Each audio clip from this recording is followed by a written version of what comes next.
شريك لك لبيك. Salam alaikum. Islam aujourd'hui reçoit le docteur Homero Marundio Peria sur le sujet des conversions à l'islam. النبي صلوا عليه صلوات الله عليه وينال البركات كل من صلى عليه النبي صلوا عليه صلوات الله عليه. Docteur Homero, salam alaikum. Alors on vous connaît maintenant très bien dans Islam aujourd'hui, mais j'en profite encore une fois pour présenter à nouveau votre magazine. C'est un gratuit qui s'appelle La Plume. Donc alors il y en a un tous les mois ou tous les trimestres? Tous les mois. D'accord, c'est un mensuel. Malheureusement, beaucoup d'Oumanotes seront déçus car ils ne pourront pas se le procurer directement. Nous ne tirons pas suffisamment d'exemplaires comme c'est un gratuit et nous sommes tous bénévoles. Nous ne tirons pas suffisamment d'exemplaires pour diffuser sur toute la France, mais nous sommes avides de tous les conseils en la matière. D'accord, très bien. Donc je remonte le magazine aux Oumanotes. Normalement, il devrait aussi défiler en théorie. Alors, on continue sur notre thème, celui des conversions à l'islam, et on commence par une question juridique, religieuse, simple. Comment on se convertit à l'islam? Alors, on doit prendre une poule et puis l'égorger devant sa maison. Alors là, c'est très mystique, on va dire. Très sorcier même. Est-ce que c'est compliqué? La conversion à l'islam peut être compliquée chez certains individus, mais tout dépend en fait du contexte. Alors, je vous répondrai en deux temps. Il y a la conversion qui a été définie par les théologiens musulmans, c'est-à-dire à partir de quel moment l'on considère qu'un individu est considéré comme faisant partie des musulmans. Donc il y a la déclaration d'appartenance, il faut qu'il soit connu par les musulmans, avec toutes les divergences qui peuvent exister chez les écoles juridiques musulmanes sur les conditions présidant à l'attestation de foi, mais c'est l'attestation de foi elle-même et le fait de la prononcer devant des musulmans qui va faire en sorte que la personne va être connue parmi les musulmans comme étant musulmane, et à partir de ce moment-là, les musulmans vont se comporter avec elle selon les règles de bienséance et les règles canoniques présidant aux relations entre musulmans. À côté de cela, il y a une personne et son cheminement. Donc d'un point de vue sociologique, ce que l'on constate, c'est que les trajectoires d'islam, c'est le terme que moi personnellement j'emploie, elles sont plurielles. Il y a différentes façons de pénétrer dans cette religion musulmane. À savoir que souvent, on voit que des gens ne se qualifient pas comme musulmans alors même qu'ils pratiquent déjà certains rites, c'est le cas du jeûne par exemple, ou que ces gens respectent certains interdits. Donc souvent, l'adhésion à l'islam se fait de manière progressive chez les personnes en parcours de conversion, avec le respect des interdits avant de pratiquer les obligations religieuses. Donc on voit comme ça différentes configurations avec des gens qui sont dans des parcours progressifs. Parfois c'est très rapide, parfois ça peut prendre plusieurs années chez des personnes. Très bien, alors on peut lire ici et là qu'un converti à l'islam doit avoir un certificat de conversion, c'est vrai? Ce certificat est purement formel. Il est requis déjà par les autorités saoudiennes qui partent du principe pour un certain nombre de pays que des personnes, des ressortissants de certains pays musulmans sont de fait musulmans pour les autorités saoudiennes. Pour nous, en ce qui nous concerne, si moi, Homero Marundio Peria, je me présente comme ça a été le cas la première fois où je me suis rendu en Arabie Saoudite pour la Omra, le consulat saoudien m'a demandé un certificat de conversion. Donc j'ai dû produire une attestation d'un centre islamique musulman, d'un centre culturel musulman qui a bien voulu me la faire parce qu'il me connaissait. Pour certains convertis, ça peut être plus problématique s'ils ne sont pas connus par la mosquée ou le centre culturel musulman qu'elle fréquente, par exemple. Donc il y a un aspect purement formel. Il y a un aspect également formel pour certaines situations, notamment les mariages. Moi-même étant marié à une personne marocaine, j'ai dû faire un certificat de conversion. Donc je dirais li ajran. J'ai l'ajr de l'Arabie Saoudite et l'ajr des autorités marocaines, double récompense.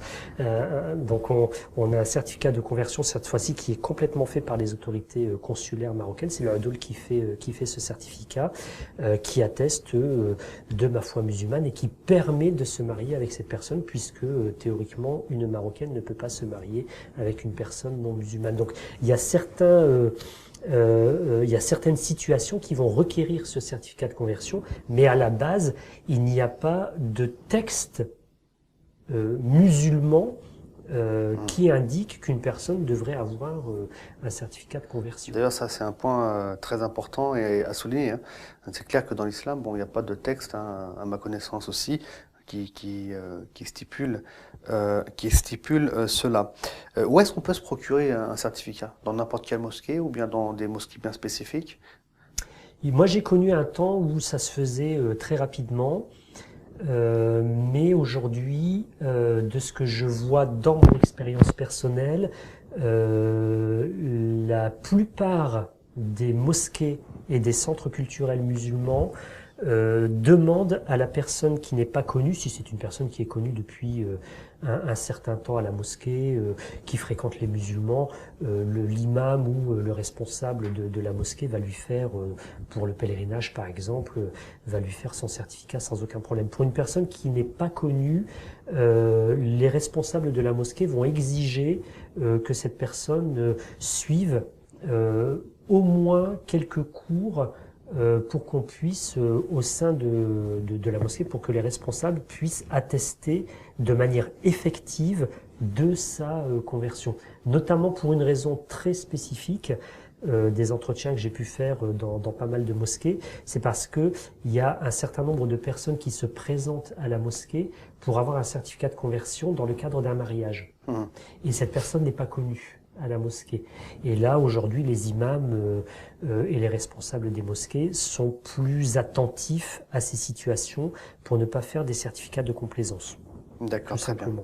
Le converti à l'islam, donc il a un passé d'avant islam, et puis il a un avenir maintenant qui s'ouvre à lui. Alors comment il doit réagir sur le plan psychologique, social, hein, par rapport à son passé? Est-ce qu'il doit l'oublier, l'effacer, commencer une nouvelle vie?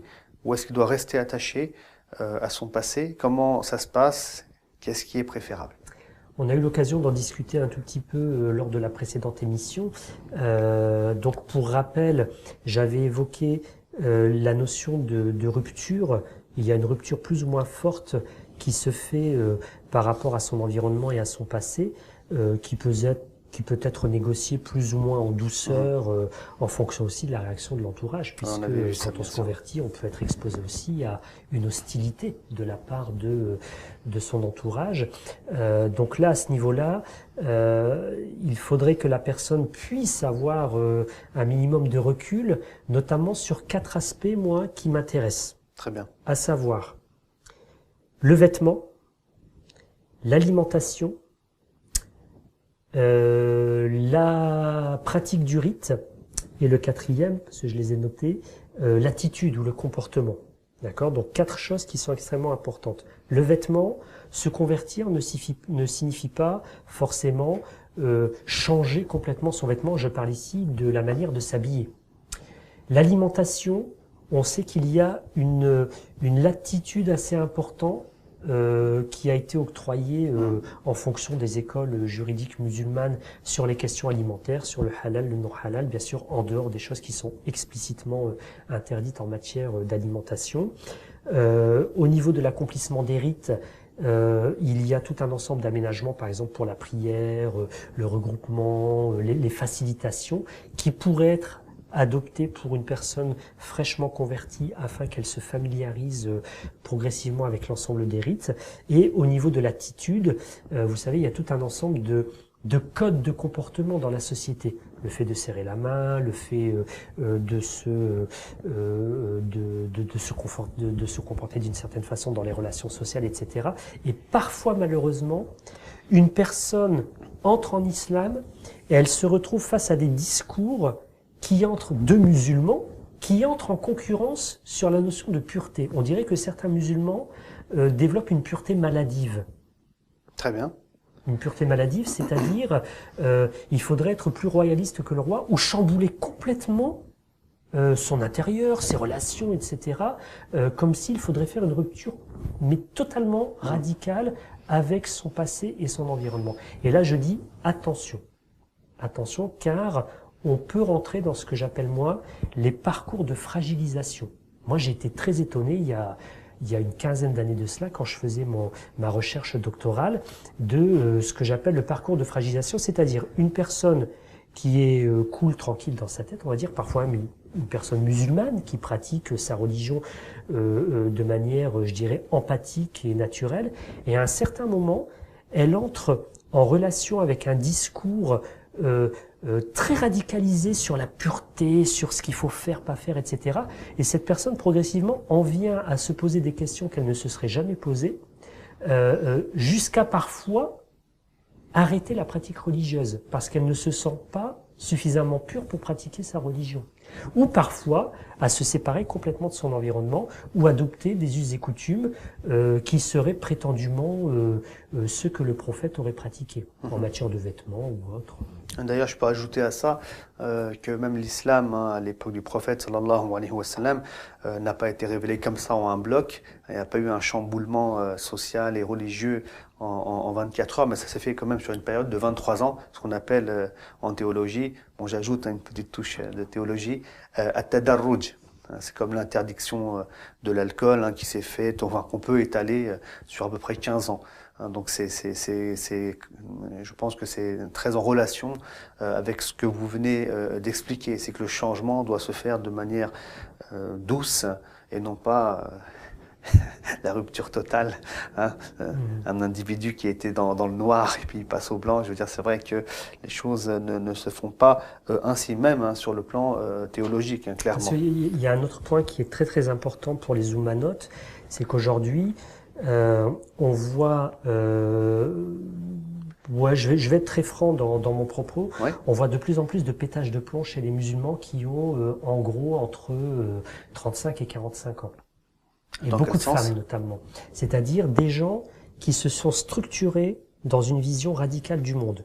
Il y a nous les musulmans, il y a les non-musulmans, nous on est dans la vérité, les autres sont dans l'erreur, je dois être pur, donc je dois faire attention à tout. Donc progressivement, ils élargissent la zone de pureté, si bien qu'ils s'isolent au fur et à mesure d'une vie sociale, ou alors ils ont une vie sociale qui est restreinte à une catégorie très petite d'individus, et puis à un certain moment ils se disent mais en fait je suis complètement isolé, mais en fait qu'est-ce que j'ai fait? Et ils s'aperçoivent que cette notion de pureté, elle est complètement exagérée, donc quand ils retombent, et certains, ah oui, on voit des couples qui entrent en crise, on voit des gens qui sont complètement déstabilisés parce qu'ils ont vu que ils étaient complètement désocialisés par rapport à leur environnement, etc. Et ça prend des proportions. Je donnerai pas de chiffres, mais parce qu'on n'a pas d'études statistiques, mais on voit que ça prend des proportions qui ont alarmé tout un ensemble d'imams et de responsables de mosquées qui se retrouvent à jouer le rôle du psychologue, de l'assistant social, etc. Et ils sont obligés de remettre un peu les bons paramètres pour ces musulmans. Très bien, très bien. Merci pour ces détails d'ailleurs. Est-ce qu'il y a des centres en France pour accompagner les convertis? Je dirais que chaque mosquée devrait jouer son rôle en la matière et chaque centre culturel musulman devrait jouer son rôle.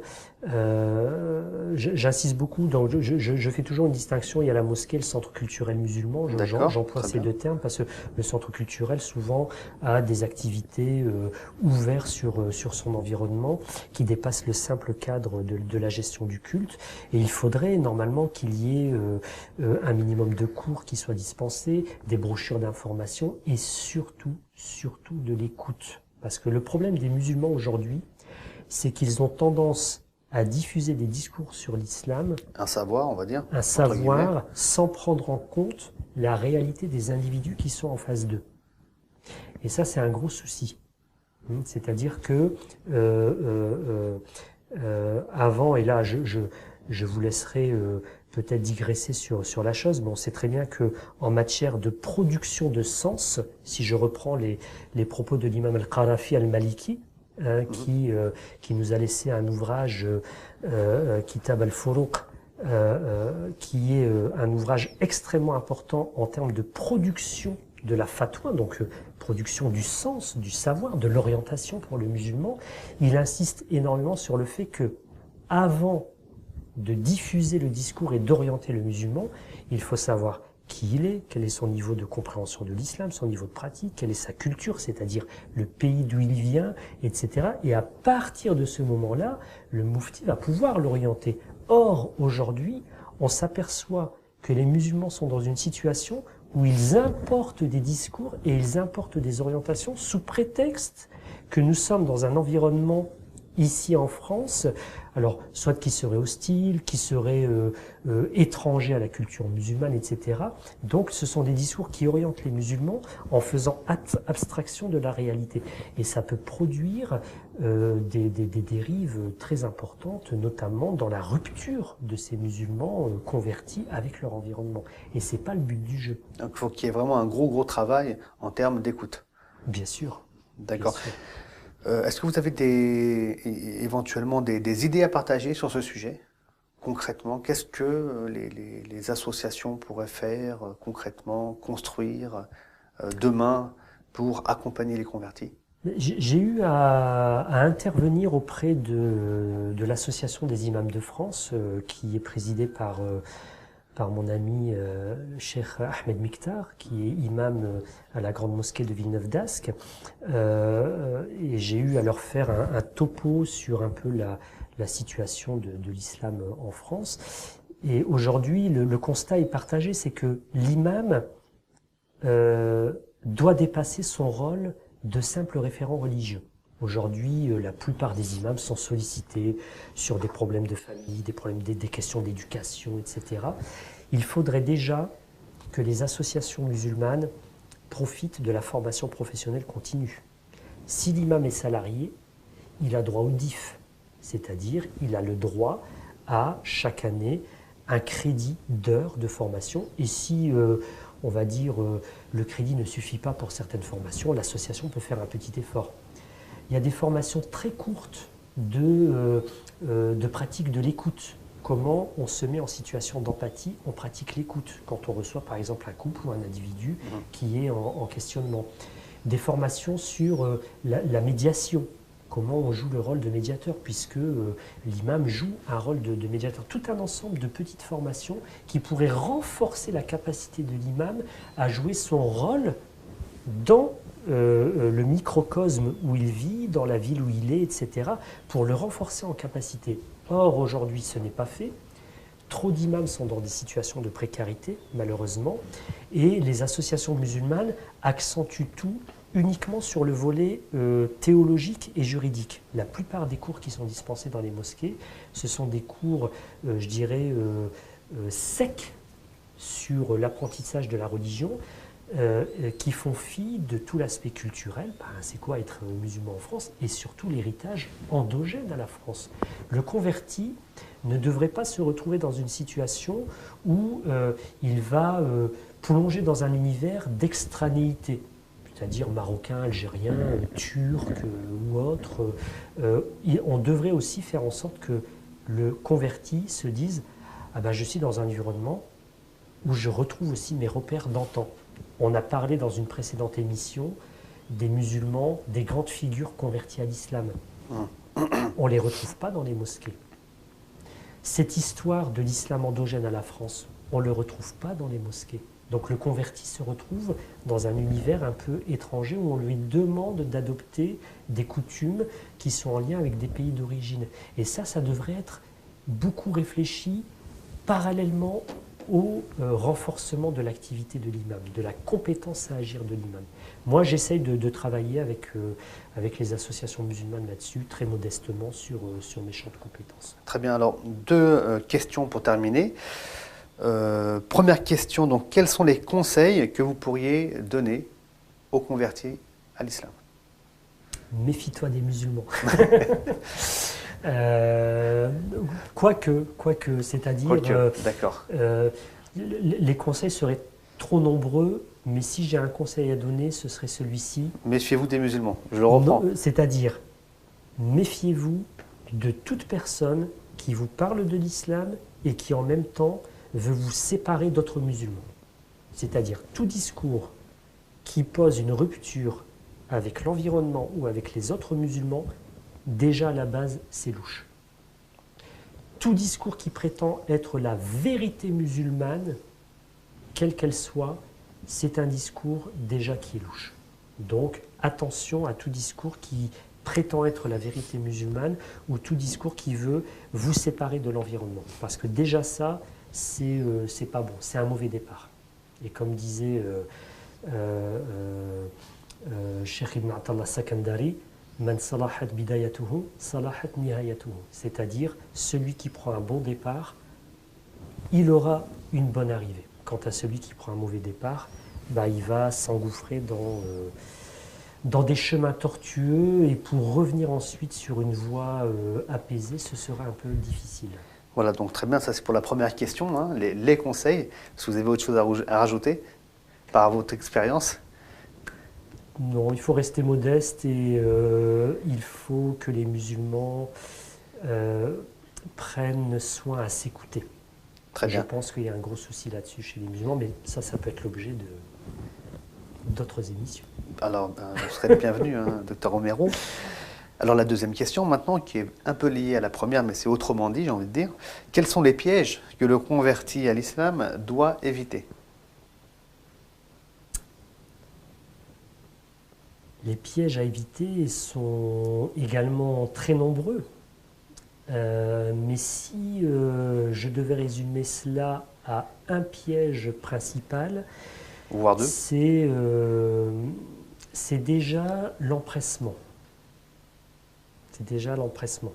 Comme on dit, al-ajalatu min ash-shaytan, c'est-à-dire l'empressement provient du diable, c'est-à-dire ne pas vouloir être plus royaliste que le roi et vouloir en faire trop. C'est-à-dire qu'il faut partir du principe que Dieu questionnera les gens au jour du jugement, ça c'est notre croyance musulmane, mais il les questionnera en fonction de leur degré de compréhension. Et parfois, des gens veulent aller trop vite dans l'apprentissage, dans la pratique religieuse, dans les actes surérogatoires, dans la purification spirituelle, et ils s'écroulent au bout d'un certain moment. Et j'ai connu des cas de personnes qui ont purement et simplement quitté l'islam en disant « cette religion, elle est trop dure ». Donc il faut y aller doucement, mais sûrement. Autrement dit. Hein. Comme disait l'un des compagnons du prophète, celui qui veut aller trop vite, il va tuer sa monture et il ne parviendra pas à destination. Donc ça, c'est vraiment un piège. Il faut prendre le temps. De construire sa spiritualité, sa foi, sa pratique. Voilà. Il faut vraiment y aller progressivement et se donner le temps de pratiquer au fur et à mesure. Moi, j'ai accompagné des dizaines de personnes qui se sont converties à l'islam. Je suis intervenu dans pléthore de couples. J'ai eu à gérer 1000 et une situations dans mes activités associatives. Et à chaque fois, il y avait un lien avec de l'empressement. Très bien. Très bien, merci pour ces conseils précieux, docteur Romero. Et puis je vous dis à très bientôt, hein, cher Oumanote. Salam alaikum wa rahmatullah. النبي صلوا عليه صلوات الله عليه وينال البركات صلى عليه النبي صلوا عليه صلوات